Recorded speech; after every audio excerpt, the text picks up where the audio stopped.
What's up, folks? Jonathan here, back with another episode of Ridiculous Bible Stories. Before I get into that, I'm going to drink some of this coffee.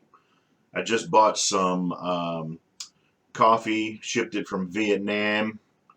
It's high caffeine, Robusto beans. Oh, woo! Yeah, you can feel it. It's got a kick. All right. So today we're going to talk about the ascension of Jesus. This is Luke 24, 50 and 51. Then Jesus led them to Bethany, and lifting his hands to heaven, he blessed them. While he was blessing them, he left them and was taken up into heaven. All right. So what we're saying here is after Jesus was crucified, and then he supposedly came back to life, and then he hung out for a while. At some point, it was time for him to go, and he said adios, and he floated up into heaven. Now let's talk about this for a second. Let's put our brains to work, all right? He floated up to heaven, right? Now, this is way before anybody had ever flown in airplanes, right?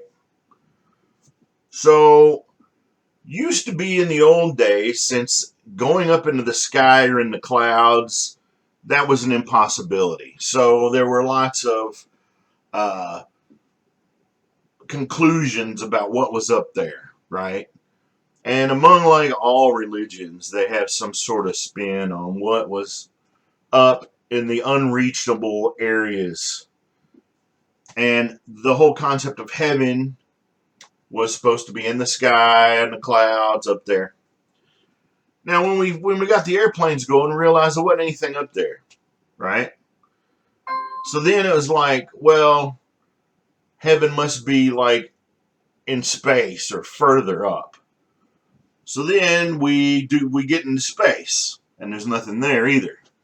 So then the goalposts are moved yet again, and now it's heaven is a different dimension.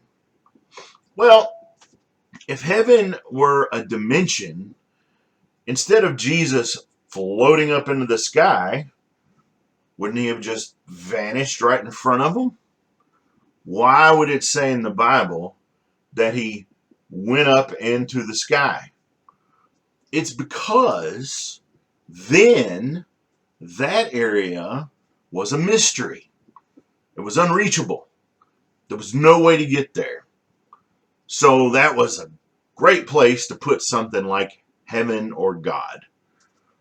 So I think the whole thing about him ascending into heaven, and I think in the book of Acts it says that he would come back the way that he went. In other words, in the book of Revelations, he's supposed to come back in the sky from the east. And so apparently we're supposed to believe that heaven is in the sky, but we can't see it, and that's why he floated up there. Or are we supposed to say, well, it was part of the mythology of an area that was unknown and unreachable, and so that's why the whole story says that's where he went, because it's a place you can't get to, so you can't prove or disprove it.